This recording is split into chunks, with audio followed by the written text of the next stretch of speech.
Welcome everybody to class. I'm Matthew Irvin, Dr. Matthew Irvin, but you can call me Matthew. I am your instructor for Introductory Sociology. I'd like to welcome you to Module 1. You might see a few edits here. I've tried to update this for the new year. So please take a few minutes this week and every week and watch these announcements. I'll be covering substantial parts of the material, as well as what you'll need to do to be as successful as possible in the class.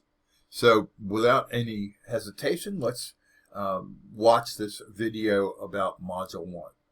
I started a little bit. I'm viewing this course and this video, as if you were as a student. Okay, so the first thing I want to call attention to, right, are announcements. Announcements every week about midnight, like this coming Monday, midnight, you will see an announcement. It will contain all of the information that you need to get through the week and some insights that I have that may help you. So please, in addition to reading the assignments and everything else, check this announcement section.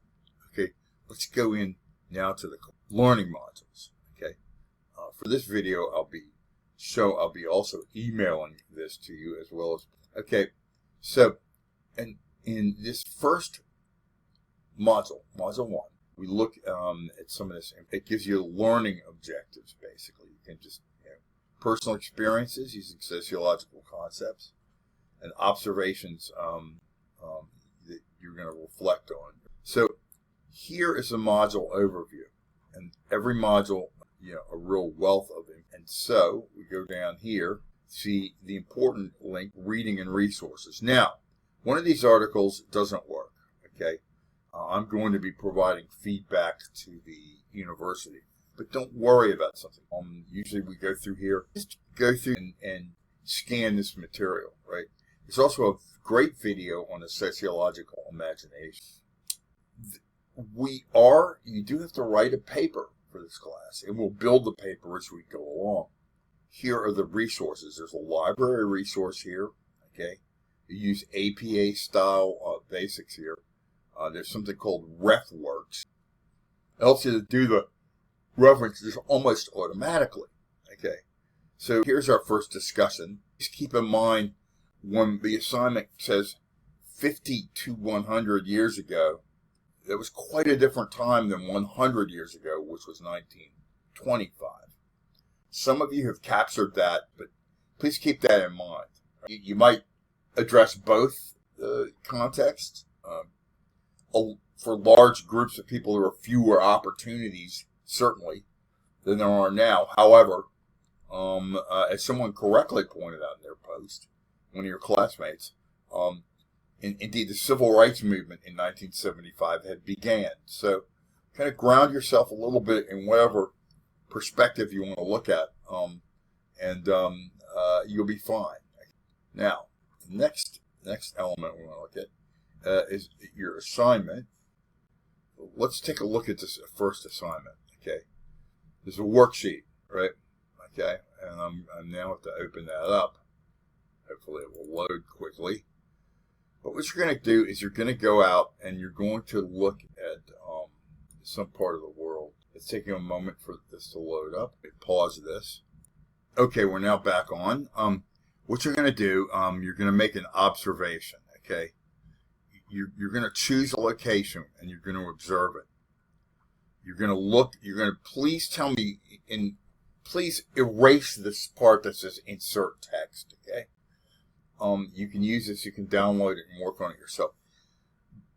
When you do this assignment, please be as explicit as possible. Don't go, it was at the store, it was in the afternoon. That doesn't really tell us much, other than that you find this homework, you're kind of suggesting that this is like homework, and you want to assess this, and then you can use this. You can use this document, but tell me where, be as descriptive as possible, right?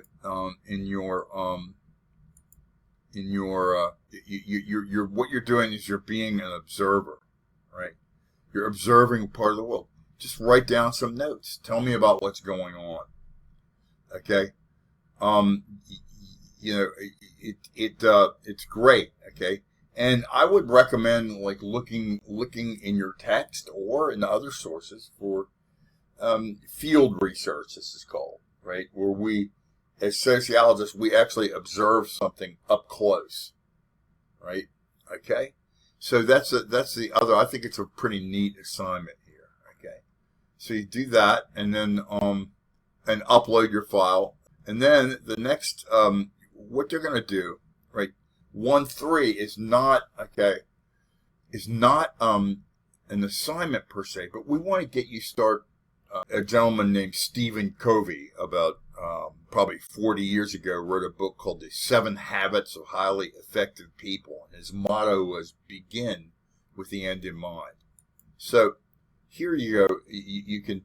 This will tell you what you need to do, what you're expected to do. So you need to read through all of these, right? Okay. And then you're going to narrow your focus. You can't write a paper, for example, about racism. W.E.B. Du Bois wrote 130 volumes in his lifetime about racism. You can't do that in a paper. No one can. But there are plenty of processes if there's inequity in gender racism are of interest to you. Pick an area. There are many, many multitudinous ones. For example, housing discrimination, or discrimination in healthcare, or the social justice system, and how it discriminates. So narrow your focus. Okay, if you don't write me a paper on bullying, write a paper on cyberbullying. Okay, if you're going to write a paper on crime, narrow it. You can't write a paper on crime. No good. You have to narrow it. Okay. So what you have to do, is really think about a general idea, and then narrow your focus. And I'm always here if you want to run any ideas past me. Okay. That will be what we will do for Module 1. Right. I look forward to working with you all. And then there is something here that will allow you to talk about how Module 1 went. But hopefully this will get you started. This will get you, guide will provide you a way to look around.